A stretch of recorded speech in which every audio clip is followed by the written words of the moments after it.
I knew I was missing something, dude. So today it's gingerade.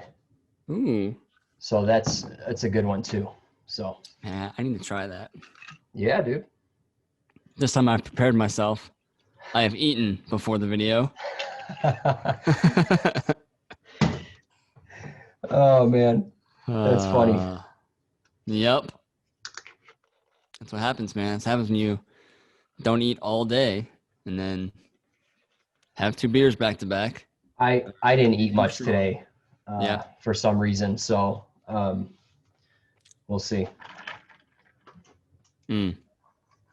Is that a engine hoist behind you, or is that a motorcycle stand? Yeah, that's an engine hoist. Okay, cool. Yeah, dude, it's a Harbor Freight one. It does the job. Yeah, it looks good. Yeah, I already pulled the motor out of the Chevelle and sold it, the old one. And I got the new one in, but I haven't had I don't have the videos out yet, so I'm a little behind on all that. But that's all coming. So how's the parts for the 2-stroke? Have you heard anything from them? I haven't heard anything. I haven't emailed them. Yeah. I got tons of stuff going on right now. So I mean, yeah, it don't matter. Yeah. I got too much going on. In fact, I come out here and I'm like, oh, dude, I know, man. I'm like overwhelmed, dude. You know what I'm saying? I know exactly what you mean. Yeah, I know exactly what you mean. So let's talk about that new compressor in the back you're on, dude. That one? Yeah, that I see. It's like taking up half the page back there.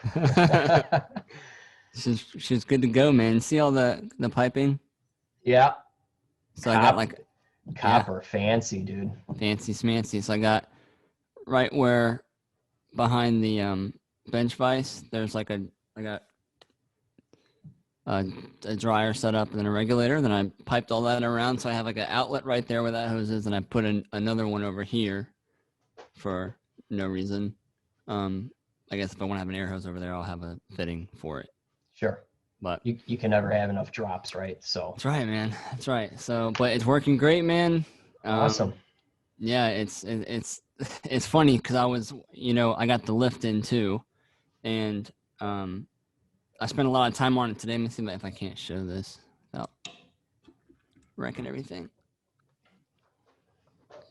See that? So that's a nice shape, dude. Well, that's because I spent all day sanding it and painting it. It was atrocity, and I'll show a picture of it. I'll send you one. Okay. It was nasty, man. But it's anyways. So I have like an orbital sander, and I'm sanding it like hours. And the orbital sanders are not that good. Like they work good for like wood if you're doing that, but you're gonna spend some time. So I was like, screw the orbital sander. Let me grab a block of wood and then some like 60 grit. I'm sanding it, getting all the stuff down. Like 2 hours later, I'm like, man, it's gotta be an easier way. I'm like, oh yeah, I just installed an air compressor and I can run like a air tool and grind all this down. And I was done in like 30 minutes. Yeah. I completely forgot that I had it and that I could use it. And I put it to work today, man. I took it all the way down to metal and did like 4 coats of primer on it. And then I'm probably gonna like roll on some like heavy duty. I'm always torn between like epoxy and enamel paint. Okay. So, well, I mean, one thing, you're gonna get a lot of brake fluid on there, right, and stuff, and that's gonna eat away at whatever. Right. Mine was terrible. I didn't. My old handy, and I didn't bother painting it, but I was like, well, what do I paint this with? So it's withstands gas, oil, brake cleaner. So or brake fluid, sorry. But epoxy is probably a really good choice. Epoxy, a 2-part, I would imagine. I don't know. Me neither.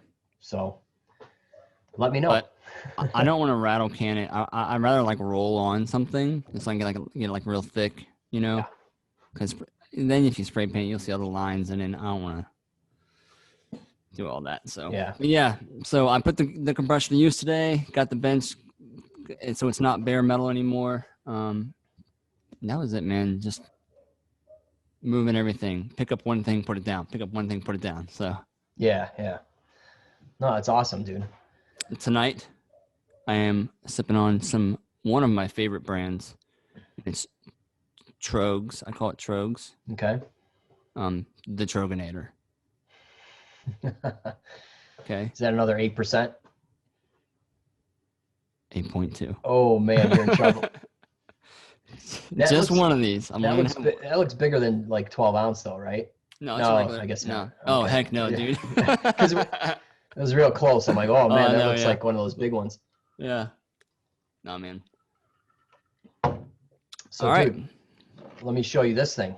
Yeah. Have you seen this? It looks like something for your blaster. Yeah. So I don't know if you saw my latest video. I haven't seen it yet. So what I've been working on the past few months is a design for a blast gun.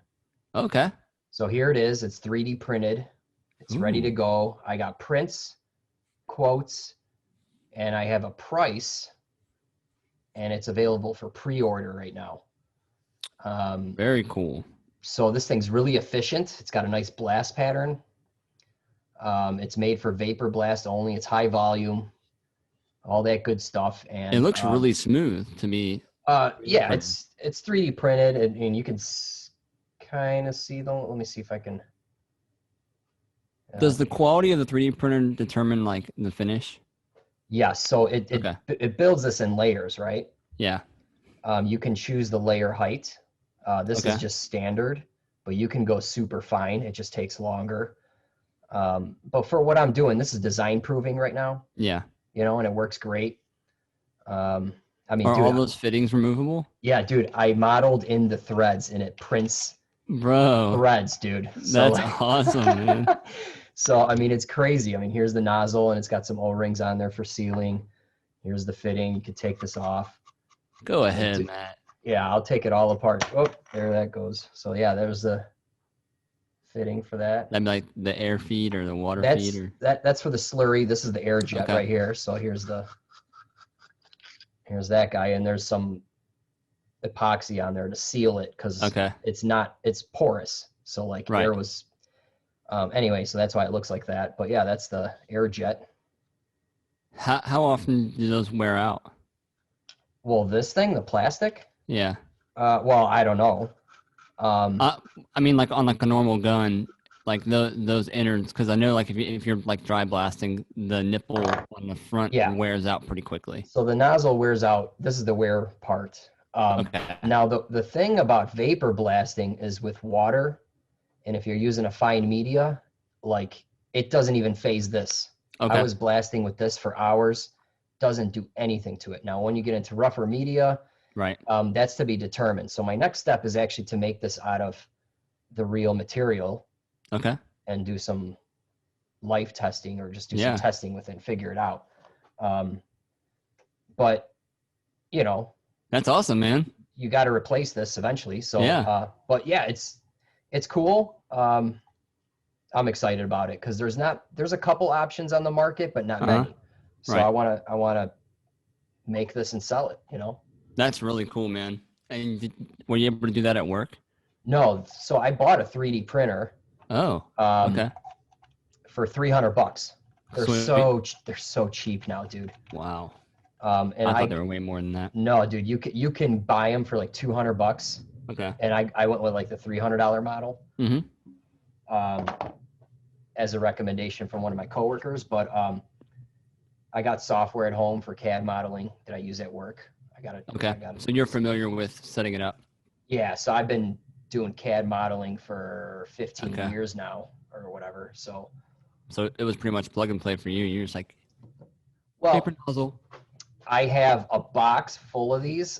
You could see on here, I got Revo 6. I got 6 different versions. I made like 20 different nozzles to try to get it right. Yeah. Or what I thought worked the best. So that's what's nice about 3D printing, dude. I can come up with a design, tweak it, and print a nozzle in like an hour or 2. Right. This body takes like 5 hours, and then you have something to test. Right. That's really cool. That's really cool. Yeah, if it doesn't work, dude, you toss it out. Yep. Get another one. So yeah, I'll throw a link up in the upper right. Check it out. we'll see what happens. Yeah. Yeah, man. You should be pumped about that. That's awesome. Yeah. One day I'll build one. Yeah, you can now with that compressor back there. I know. It's on the room. I need to sell some bikes. That's a whole other story. Yeah. Dude, you can get into vapor blasting for like $550, dude. Yeah. If you build the base model version. Yep. You want a Cadillac, it's going to be like $2,000. Right. But I mean, you have no reason to not have some kind of blast cabinet, whether it's dry or wet, with that compressor, dude. Decisions. Or, dude, at least get a little one where you can do soda blasting for carbs. I mean, you got to try it, dude. Right. I know. Huge time saver. I know. That's definitely going to be an option coming up. I want to start painting is what I really wanted to do. Oh, yeah? But that doesn't require a lot of room. I mean, other than just like getting an area prepped, to cover everything up. But I really want to do painting because I have all the stuff I need to do paint. I have like a gun and all that stuff and all the doodads. But what do you want to paint? Like is something that you want to paint like bike tanks and fenders and. Yeah, man. Nice. Yep. Dude, I feel like it's a missing piece for us at work, at least. And I feel like I could do a good job. And it's like the last thing that people don't want to pay for. Yeah. You know what I mean? It's like, cool, I built this bike. Now I'm just going to like rattle can the tank and the side covers, and the bike looks like junk. When if I can harness the power of the gun, then I can, do some side work and paint some tanks and paint my own stuff and just mess around, Yeah. No, that's something I've always wanted to learn for sure. Me too. I don't know if you watch my videos, obviously I'm more of a mechanical guy. I just want the damn thing to work. Right. And cosmetics, aesthetics is like the last on the list. So, right. I'm big into aesthetics. I'm big into it. So that's awesome. As well as mechanically, but it'll take me a year to figure out a color scheme for a bike. But once I lock in, it's locked in, Yeah. But what's going on, guys? Cody from MotorcycleMD and my buddy Matt from How to Motorcycle Repair. You have entered into the Thunderdome, which is the Broken Moto Show. Welcome to episode 17. Yes, sir. This is a channel where we talk about motorcycles, repair, ATV, power equipment, whatever you guys really want to talk about, email us in and we will discuss it. We also drink beer on this show, but there's a specific email that you must get to us at. What is that, Matt? askbrokenmoto@gmail.com. So in the subject, just include the year, make, model. And in the description, give us your name, location, mileage, and just be descriptive about the issue you're having. And pictures and videos are always a plus because we can just roll them in right here. Yeah. Simple. Even a quick proofread of your email helps. It can go a long way. Yeah, I don't know if you saw the new episode yet, or the last episode. Email we got. Oh. The guy was like, did you headbutt it, the mic? Yeah. But the email, the guy was like, I replaced my solid. Oh, yeah, that was. I had no idea, but you kind of just a quick figured it out. But yeah, we did. It was a good episode. That one was too short. A good episode. Yeah, I haven't watched it, by the way. You just said here it is. I just uploaded it. Yeah, send it, dude. I'll have to watch it because I didn't have time. But yeah, maybe keep it to a nice paragraph. Don't keep it one sentence. Yeah. Don't make it 2 pages. Keep it about that long. Yeah. Even simple pictures of just the bike is cool. Then we can show your bike or a spark plug picture if you have a runnability issue or stuff like that. It just helps us out. Plus, it just, again, we can post things up on here and take the view off of us for a little bit. So let's jump right in, Matt. All right. Number 1. This is an 86 VT1100 and 2007 VTX1300 front end swap. This is a repeat customer here. So I'm a little bit confused as to why you put that heading, because I read the question. Yeah, and I didn't see anything about a front end swap. I think he's just referring to the Master, I believe. Do you think he has? Oh. Well, let's read the question and then we'll get into it. Thank you, Matt and Cody, for answering my question about the stuck brake lever on my 86 VT1100. I'm not sure what episode and what question this was, but it was a couple me neither. Episodes ago. Your input and advice was well worth the donation to your beer fund. Nice. Thank you. Thanks, brother. Cheers and enjoy. We are enjoying. Yes. Before I get to my next question, I just want to clarify a thing or two about the Turbo Busa that I used to own. And let me start by addressing one of Matt's comments. Matt, if you've never been on a Busa, you don't know what you're missing. If you ever get a chance to take one for a rip, naturally aspirated or force-fed, don't ask any questions. Just do it. Of course, man.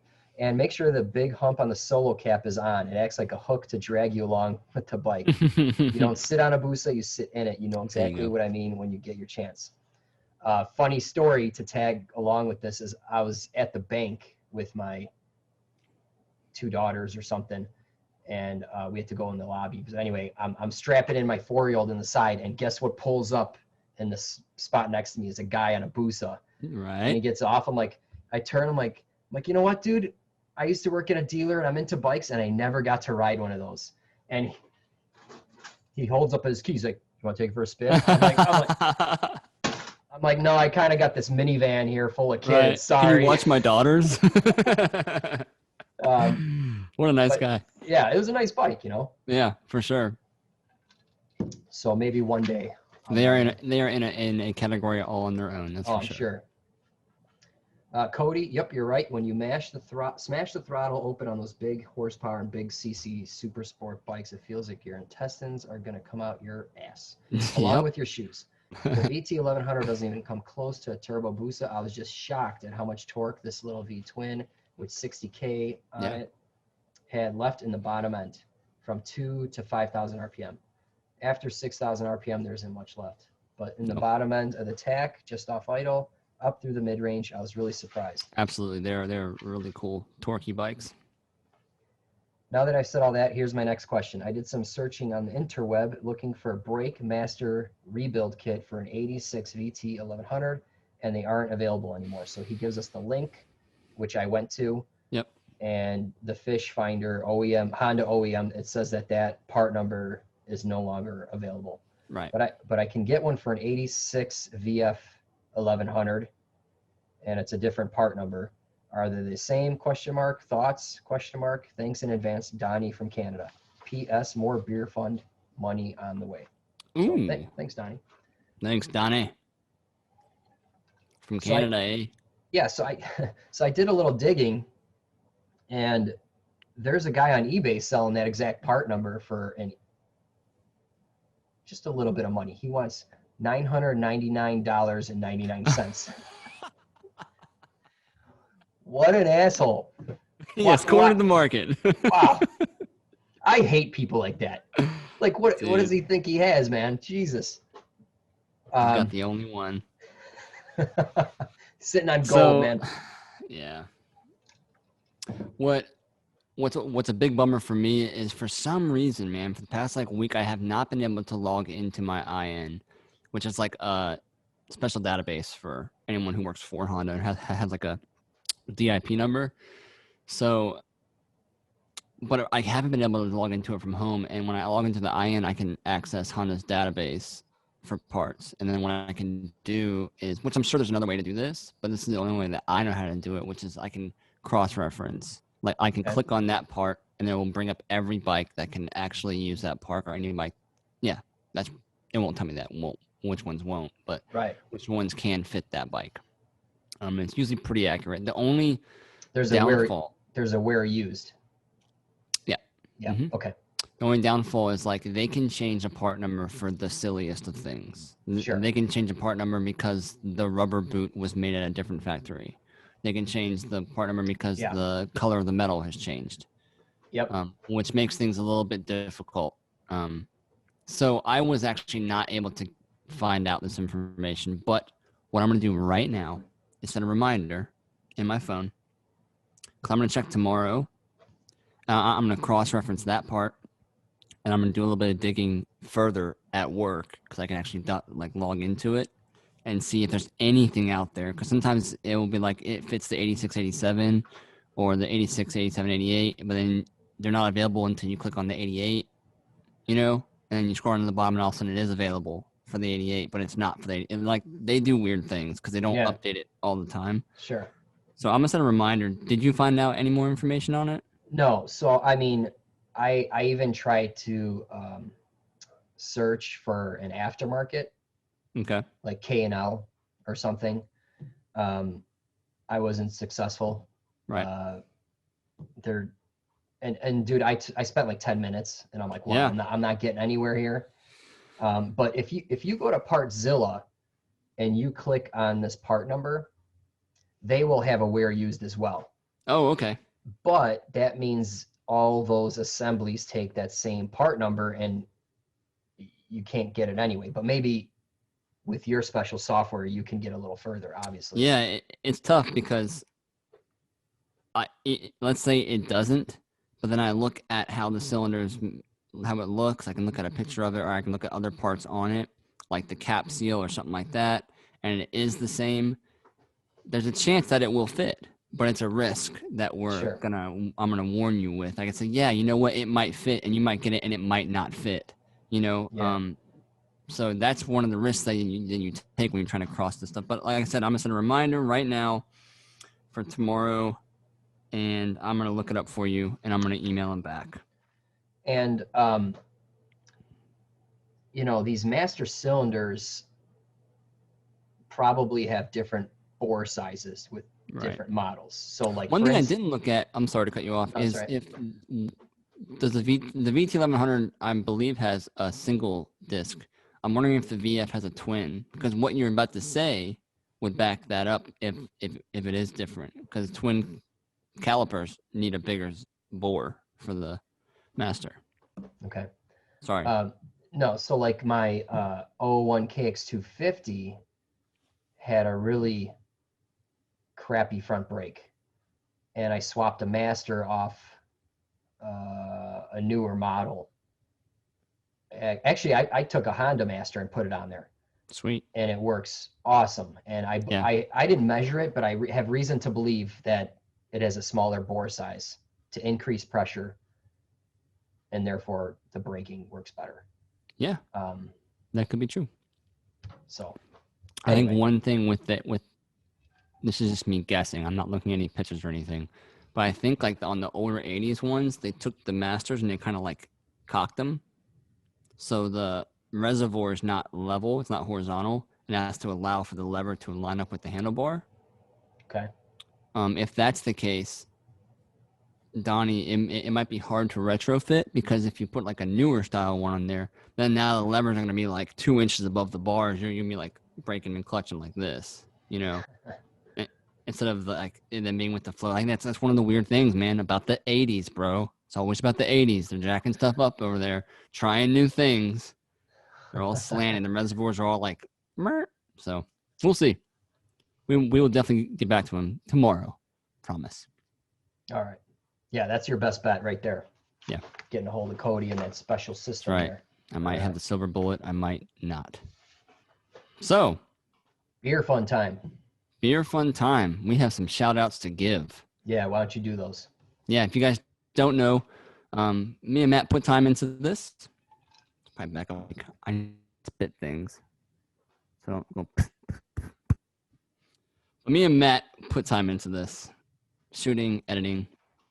And one way that you guys can show your appreciation or support throughout this time that we do this is by donating some money to buy us some beers. Okay?